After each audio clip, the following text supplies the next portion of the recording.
parents, the friendships, the relationships, just the self-talk is almost mud going on somebody. And over the years, it hardens. Yeah. And a good therapist's job is to, okay, let's chip away, let's peel some of that back, and that way the real you can come through and shine. We're saying goodbye to the stigma around mental health with raw, real, and sometimes unconventional topics. Listener discretion is advised. Welcome back, my muscle pros. He's jumped out of helicopters. He's run into burning buildings. He's worn the uniform of a U.S. Marine, a firefighter, and a paramedic. But the hardest battles he ever fought, they weren't on the front lines. They were in his own mind.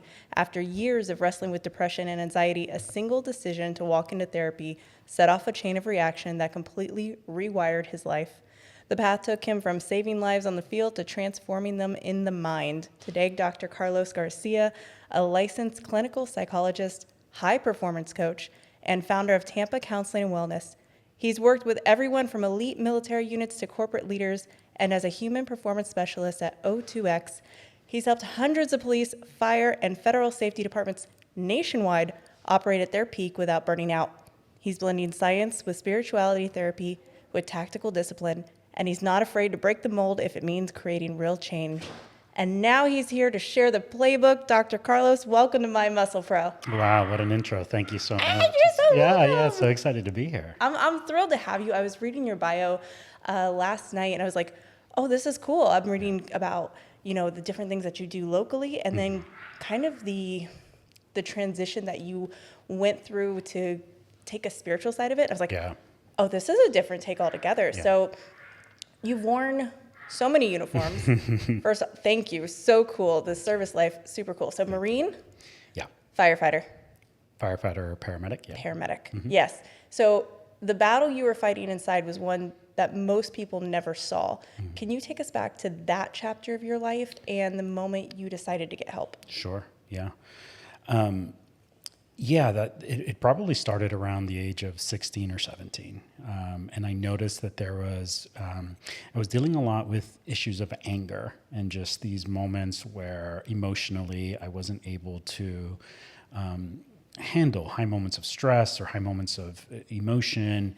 And I didn't think it to be anything super detrimental or negative, right? Why is that? Because I grew up in a culture as a Hispanic where, anger is okay. You grew up in a culture where as men, anger seems like one of those emotions that is okay to express. But what happened was one day I had this angry outburst in an argument with a girlfriend at the time. I was in high school. And I remember getting so angry that I punched the window out of her car. That took some oomph behind it. Yeah, and it was this moment of like so much clarity. Like, what just happened here? What is this thing that lives inside of me that I have so little control of? And it went right from anger to sadness. Like, I just broke down crying. My arm was bloody. And I'm like, what? This is not okay. Like, I need to find out what's going on here and where this is coming from.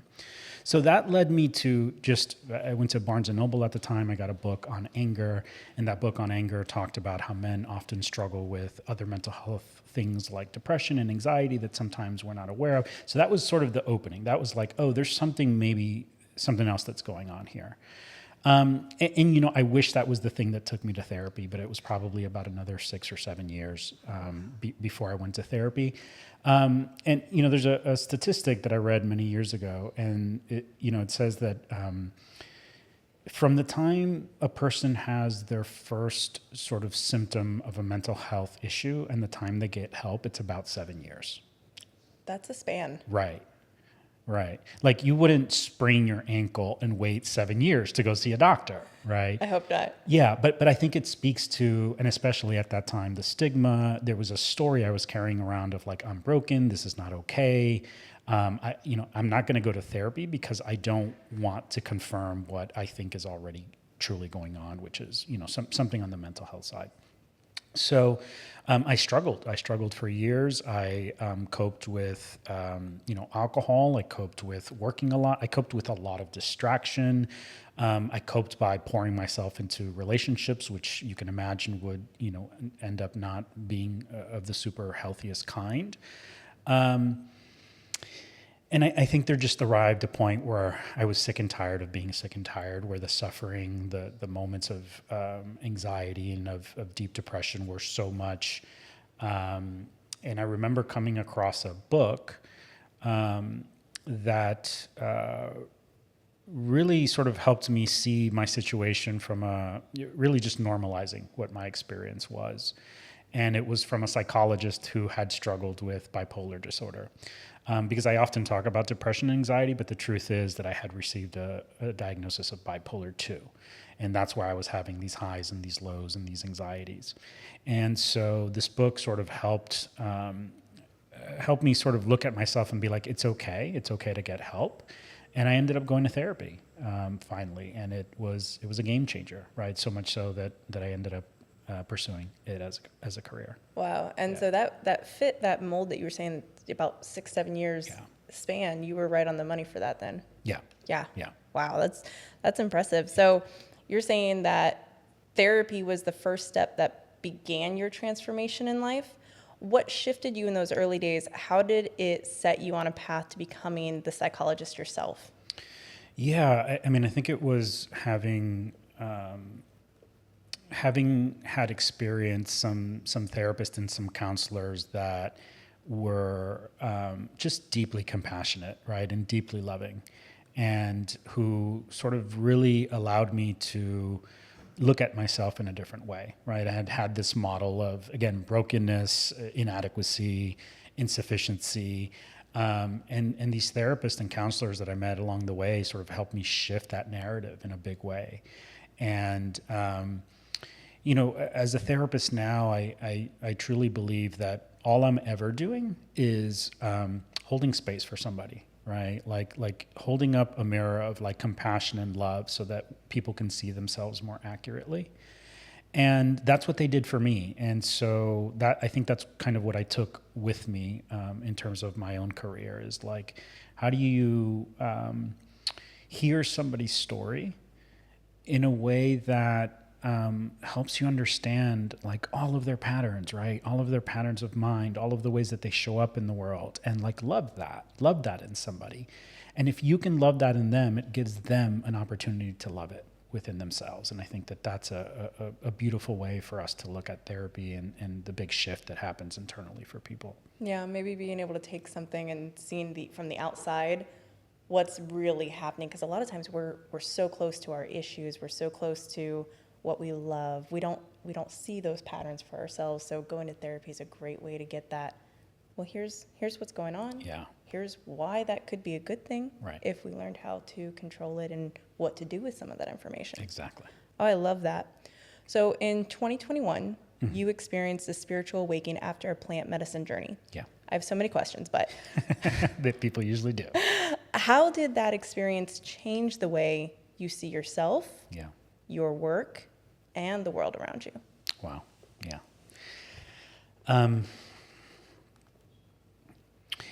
Usually when I'm asked about this experience, the thing I like to lead off with is that there are truly probably no words that I can find, either in this language or another, that would really help someone to understand or would illustrate the impact of that and the experience that sort of moved through me, right? In working with plant medicine. So let's just start there, right? Like we're just using words to share an experience, but it leaves a big gap. I think one of the big things that really shifted for me was that through plant medicine work, this idea we were just talking about, how somebody else outside of you gets to be a mirror to you, that you can sort of look at your patterns and yourself differently.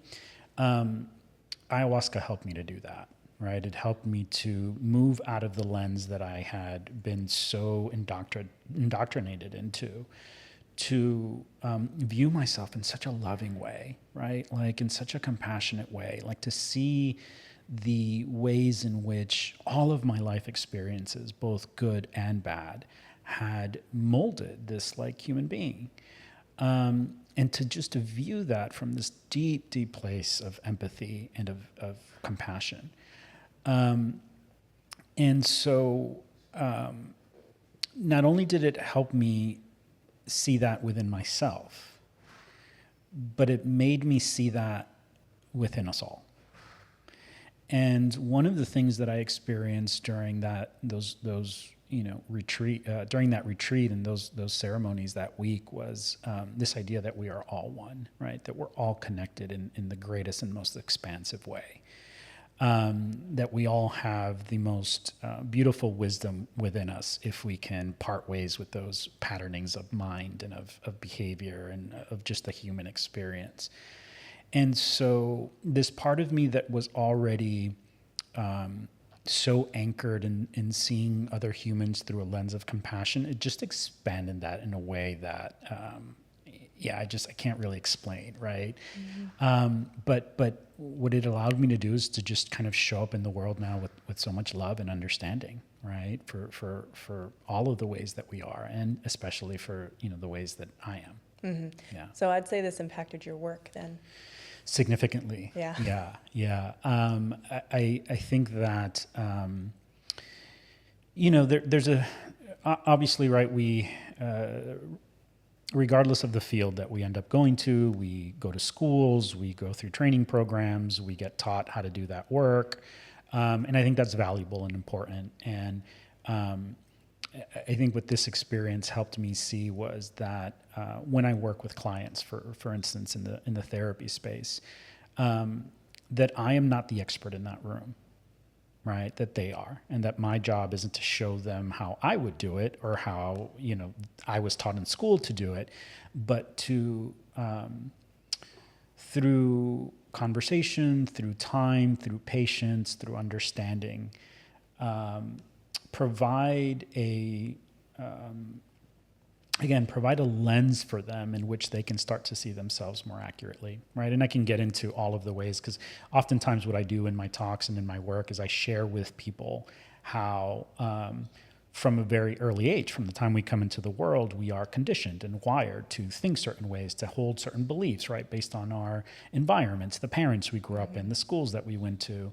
And so if I can utilize that for people to unhinge or disassociate those parts that they hold a lot of maybe shame around, that they hold a lot of limitation around in the ways that they view themselves, then you unleash a real sort of deep, a really cool space for them to see other versions of themselves. And when people start to see other versions of themselves, the way that they start to show up in the world is just really, really amazing. Oh, that's so cool. Yeah. So the first step for you was the realization when you were in high school, something inside is broken. Yeah. And then you had therapy and your therapist kind of transformed this for you. Yeah. And then you had a plant medicine experience. That order is important, I would think. Yeah. I started to do a ayahuasca experience with some friends, and 2020 happened, and it didn't happen.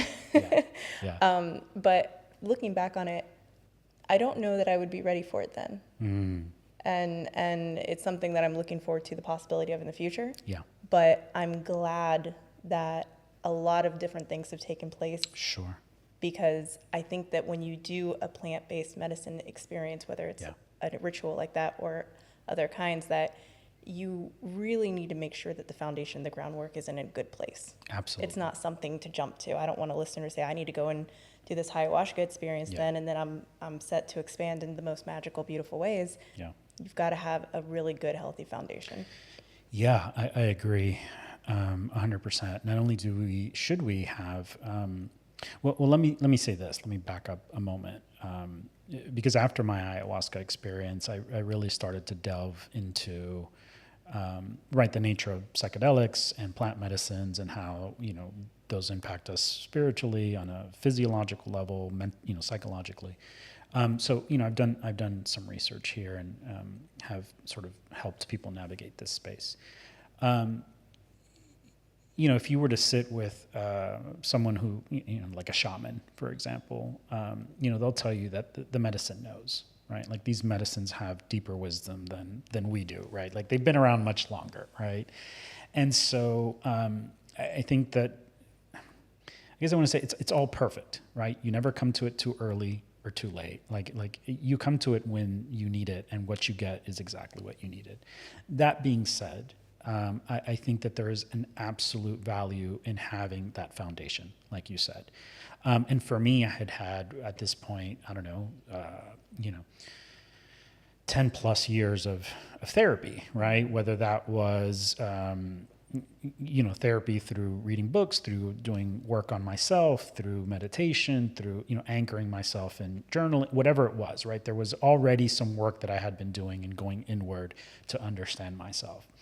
I also think that there's a lot of value in the support of integration on the back end, right? Having the right people, the right coaching, the right tools, so that because one of the things I say about my ayahuasca experience is that it pulled me so far out of my reality, right? So far out of what I thought reality was, that when you get back home, you're like, what do I do with this information now? Or I talk about, like, I peeked behind, this like closet door into the chasm of infiniteness. And then I had to come back home, right? And like, what do you do with all of that information? So I think integration is absolutely essential as well. I've seen situations where when people don't have the right preparation or the right integration, it makes for a much harder journey to navigate with plant medicine. Sure. Yeah. Well, thank you for sharing that, because Sure. that's really good insight too. Yeah. So you've gone from tactical rescue work to holistic healing. Yeah. You're integrating therapy, Yeah. meditation, Reiki, acupuncture, yoga. Yeah. Like, I love that. All the things. So how do these worlds come together in a way that you help clients today? Yeah. Yeah. I think that one of the things that I can now, or I experienced as a truth, is that we are still very primitive as human beings in our understanding of how it all is, right? And so, I came back with this lens of like before having had this experience, I was like, oh, psychology is all there is, right? Like if we can understand the mind, we understand it all, right? Yeah, I mean, just, we're good. And so again, this experience just shifted that for me, where it's like, oh, it's beyond the mind, right? It's these different energies. It's these different, right? It's the spiritual connection for us. It's right. Our biology, right? There's multiple components here that we need to look at in terms of how do we, not only how are we healthy holistically, but on our journey in this world, what does that mean, right? How do we have to navigate some of these things? So, yeah, I got back, and probably within a couple of weeks from my retreat, I found a meditation teacher. I had always sort of been meditating for some years, but not really consistently. And so I started to really develop an intentional meditation practice for myself. Acupuncture just became a way that I would, kind of understand my body and heal my body and know where I was holding stress and tension. Reiki was another way of doing that, of sort of understanding where, what's going on with my chakras and where I'm blocked sometimes, and what are the techniques and strategies that I can utilize to, open those spaces and be my most authentic self, but also sort of function at a capacity that is my best. Yoga was a game changer for me, and I don't mean yoga just in terms of the hatha yoga and the postures, but really, for me, yoga is a way that I live my life, right? It's an approach and a philosophy that I've sort of woven into every aspect of who I am, my relationships, my work, and spirituality, right? In whatever way that really speaks to people, right? What are those tools that help us get out of that mind, and just get more connected with the inner self? Is that what it is? Is that because you've got your psychology background? Yeah. That I'm sure at some point felt at odds with all these other items that you brought to your fun cocktail now. Yeah.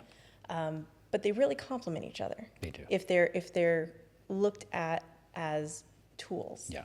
For the mind. Yeah. Yeah, that's cool. Yeah. So, I'll kind of share an example. Maybe this will help people really kind of understand what I mean here. So, it's really about meeting the person where they are in terms of their, development, the development of their spirituality, of their psychology, of whatever it is that's going on for them. One of the places that, why psychology resonates so much for me is because of just the kind of culture that we live in, right? So I share this little story that helps people understand how I view psychology. And it's a story of this child going out to eat with their parents, right? And they go out to eat every Friday, okay? And on this particular Friday, the parents say to this child, we're going to let you choose whatever you want to eat today, right? So the child gets all excited. Wow, I finally get to make some adult decisions. They get to the restaurant. The child opens the menu and sees this big, yummy pizza, right? Sold. Yeah, totally, right? Like, that's what I'm picking. So the child says, I'll have the pizza. And right in that moment, one of the parents chimes in and says, honey, are you sure? Why don't you get the burger? That's what you normally get, right? So that child stops and thinks about it for a moment, right? That parent was sort of right. But the child sticks to their decision.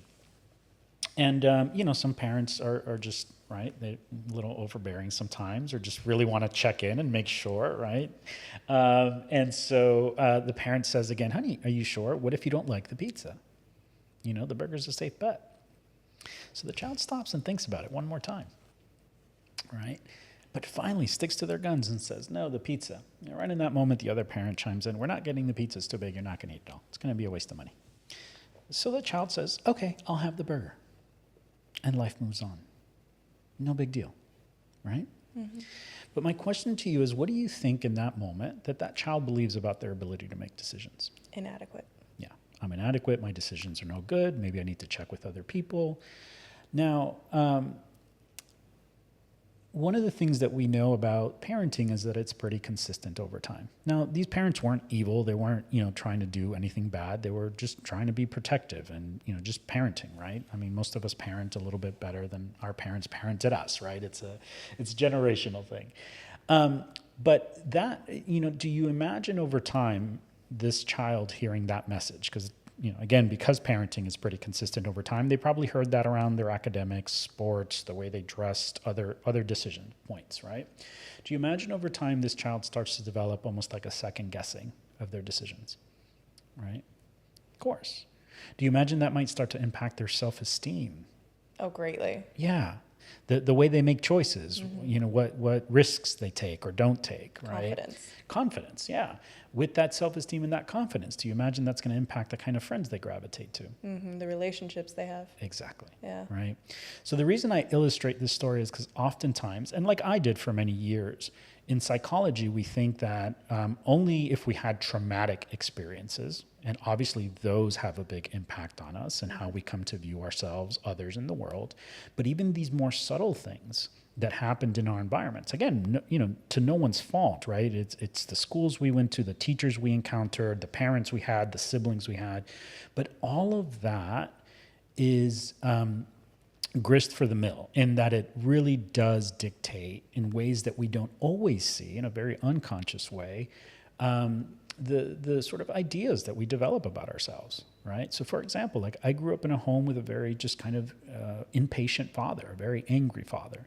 I also grew up with a Hispanic mother who just had a lot of opinions, right? And so like my environment was riddled with this constant message that however I was thinking, feeling, or whatever I was doing was not okay, or it was met with criticism or shame or judgment or anger. And so everything in my environment early on was telling me I wasn't enough, right?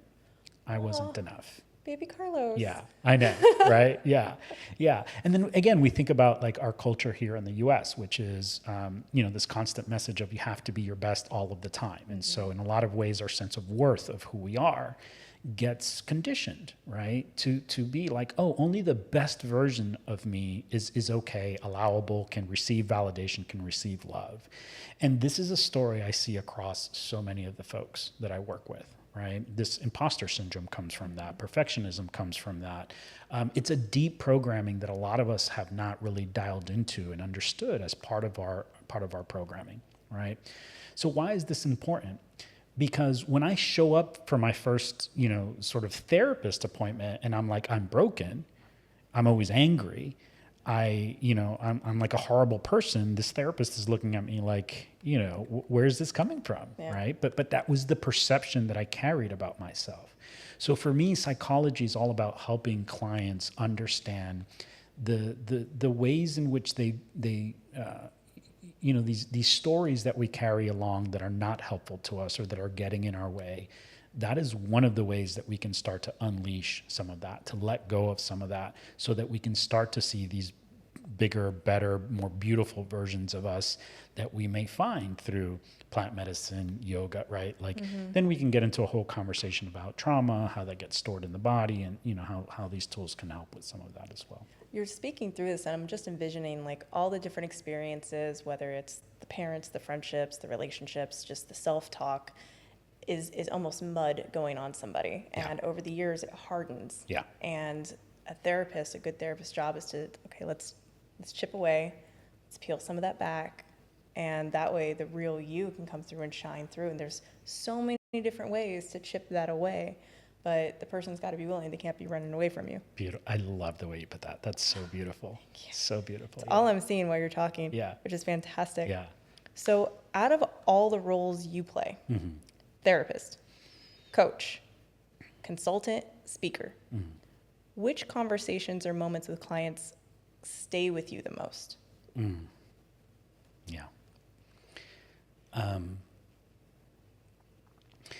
These are all roles, right, that I play, but the message behind all of them is the same, which is I want to be a vehicle of healing for either somebody individually or in a group or as an organization.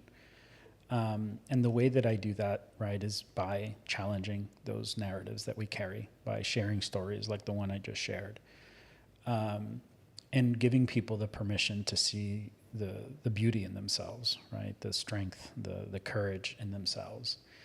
The moments that are most powerful, and it's hard not to get emotional here, but when you as a therapist working with somebody who, when they first come in, you just hear like, I'm the worst mother. Like I'm so this, I'm so that, right? They're just like lugging around these stories about themselves that are not true because you can see as a neutral sort of outsider beyond that.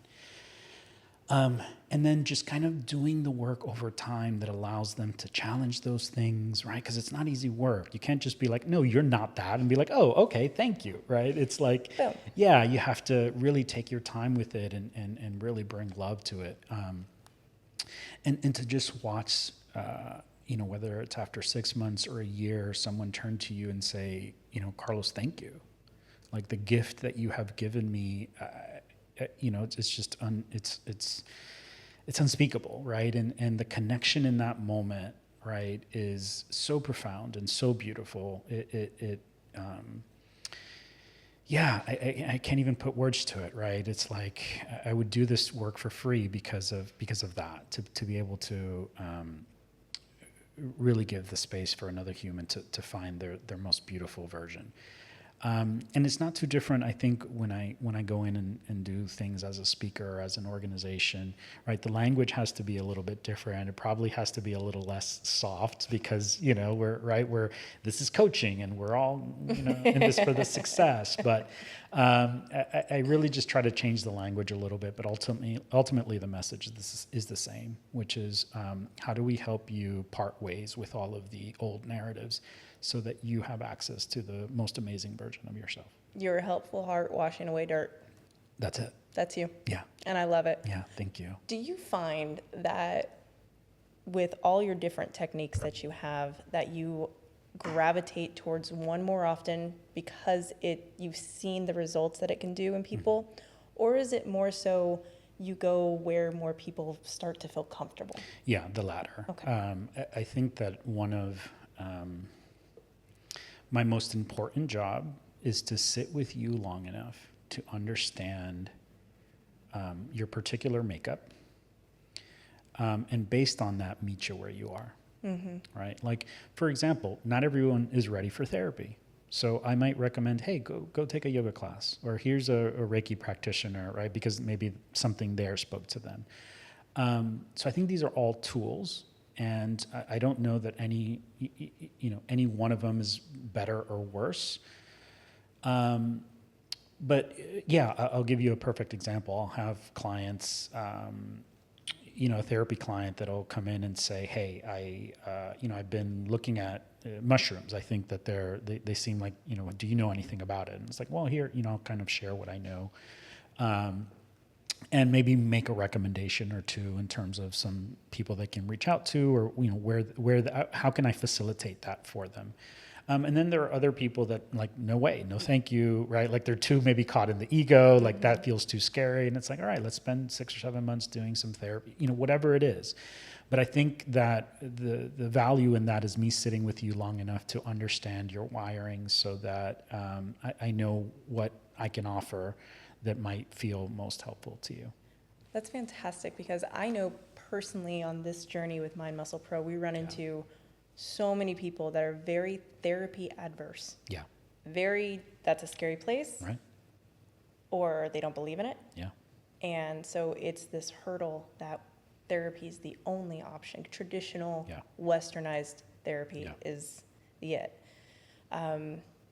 What would you say to somebody that maybe feels like that way about therapy? Mm-hmm.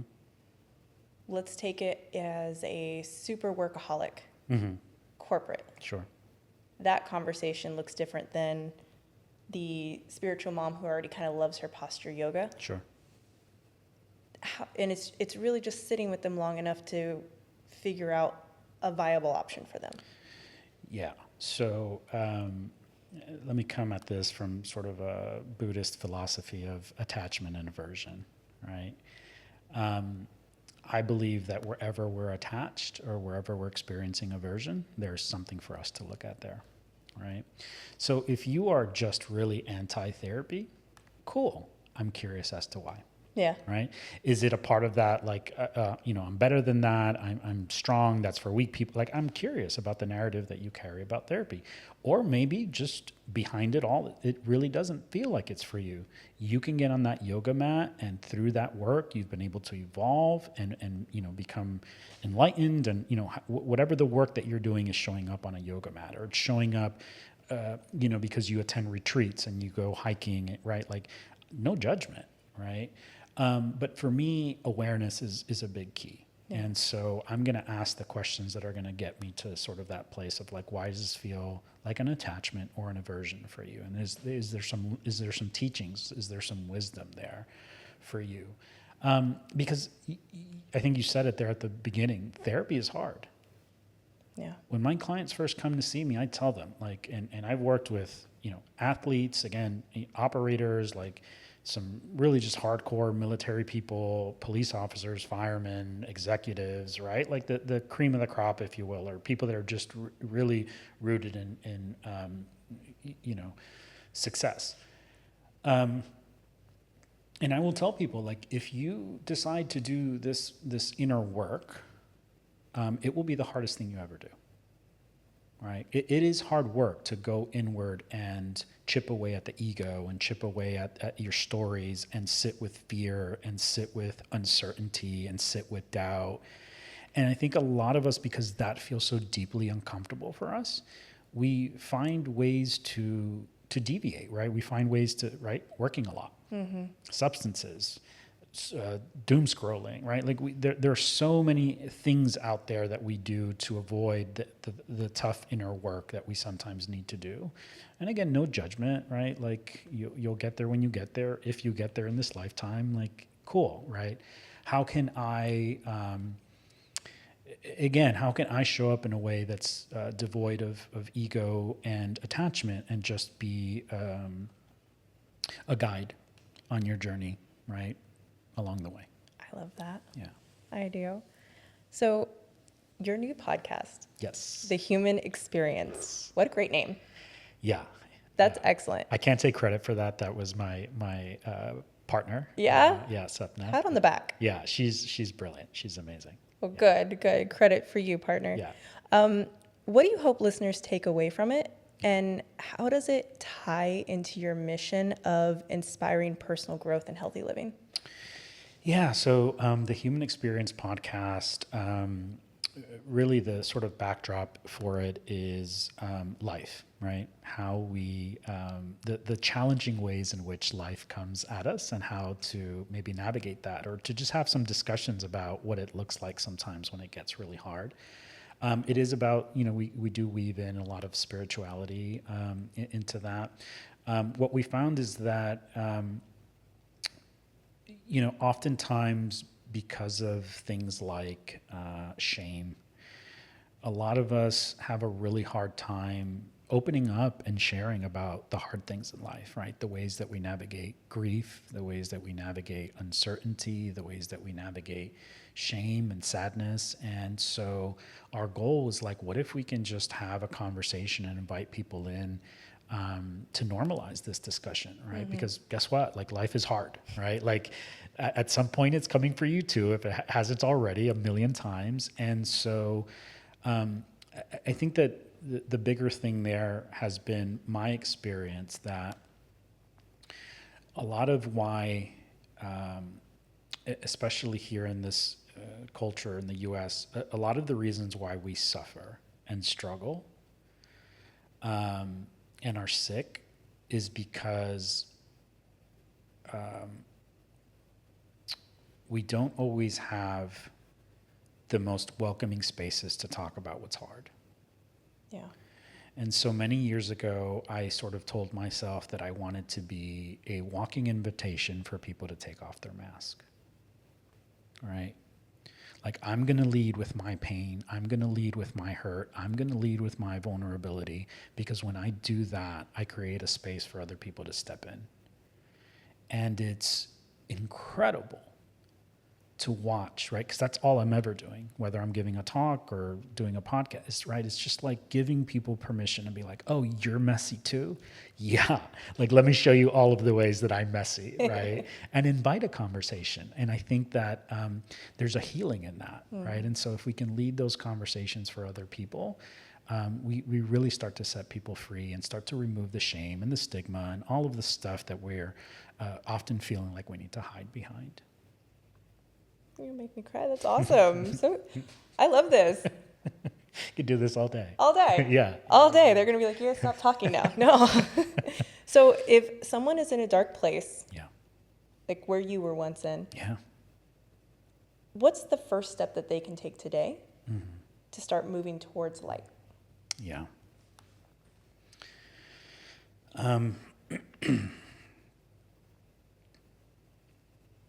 Yeah, I think what I first like to share here is start where you are, right? For me, it was picking up a book. For others, it might be speaking to somebody. For others, it might be making the decision that, as dark as it might feel in this space, it's worth going on one more day or one more breath or one more moment. And like that is light. Right, that is movement in a direction out of that darkness. Maybe it's reaching out to a friend. Maybe it's again going for a walk. There's so many avenues, so many places in which we can heal, and so just start where you are. I think the other sort of big thing that I share with people there is that it's also absolutely okay to be there. Right, we often feel that that there's this way in which, because we are there, we are we're faulted, we're broken, we're not okay. And what my experience has been to this point, because I have these kinds of conversations everywhere I go, is that we all end up there at some point, right? Whether it's through the loss of a loved one, because we're going through something difficult, because we're having a financial struggle, a divorce, we've lost a child, whatever it is, right? Like, that darkness is coming for all of us. It's not bad. It's not a problem. It's part of the human condition. It's part of life. And so don't beat yourself up in that space. Know that space also has a lot of beauty. I talk about probably some of the greatest ways that I have found my resilience and my wisdom has been in moments of deep darkness. all right, and being able to pull myself out of those places, or life pulling me out of those places, or a friend pulling me out of that place, or some decision that came along that pulled me out of that place. Because we're not going to avoid life being hard. That is a truth. And if we can learn to shift our mindset about when those moments do happen, when the darkness does come, if we can shift it to an attitude of like, what is this here to teach me, right? About myself, maybe about how strong I am, maybe about my relationship with hope, maybe about my relationship with a higher power, whatever that is. I think those moments are almost necessary for us as well, and they're okay, and they're beautiful if we choose to look at it that way. Shift that perspective. Yeah. And see it for some potential good. Yeah. Yeah. Yeah. Yeah. I mean, it's so easy to sit here and say that, and then you're in it, right? Then you're in the funk and you're like, God, get me out of here, right? Like, this place sucks. And like, yeah, no shit, it sucks, right? Like, it's horrible there. But what I do often say to people is like, think about a time where you have been through something really challenging and hard in your life, right? You felt horrible. It felt uncertain. It felt scary. It felt doubtful. And in that, you found the way out. In that, you found your courage. In that, you found how to be fearless. In that, you found what you needed to move to the next, place in your life. And so, there's just a lot of wisdom there that comes from darkness and from fear. You have to go through it to get through it. Yeah. Yeah. Indeed. Very good. So for listeners ready to take that step, how can they connect with you for a free consultation call? Sure. Yeah. I sort of, I'm the worst salesperson ever, right? I think that there's a lot of beautiful tools and a lot of beautiful places out there to get those tools. But the first place I sort of encourage people to go is just to my Instagram, Dr. Carlos A. Garcia. And just engage with the content, right? Just kind of see some of the posts, some of the things other people post, the comments, right? I think that's a good way to sort of connect. If you have a question or you're struggling through something, I'm always happy to jump on a call with people and just kind of share a little bit about my own journey or about what I might see as an outsider. From there, also people can go to TampaCounselingandWellness.com, especially if they're here in the Tampa area. That's a team of amazing, brilliant therapists that I've created over the last 7 or 8 years that are just right. They've either been trained by me or have been supervised by me, and they're just amazing at what they do. So if what's coming up for you is something around the mental health space, that's a good place to go. That's your Special Forces unit. That's my Special Forces unit. Yes, they are absolute rock stars. And if somebody's looking more for something around the leadership space, the corporate space, they can go to drcarlos.com, and that's a lot of where my corporate stuff is there. If you're looking for more coaching and you're an executive and some of this sort of resonates with you, you might find me there. We will link all of that in the notes, as well as Dr. Carlos's new podcast, The Human Experience. So Dr. Carlos's story is proof that no matter how far down you are, there's always a way back. Always. And sometimes the first step is simply deciding not to do it alone. And so if you're ready to take the next step, you can connect with Dr. Carlos. We'll link everything down below. I follow his Instagram. He has great socks. Go check them out. I'll also link in the show notes just so you guys have it easy to find. Dr. Carlos, thank you for bringing your honesty, your insight, your value, your grit, your wisdom. And everyone listening, remember that your battle you're in right now is not the end of your story. So keep exercising your mind muscles, and we'll see you guys next time.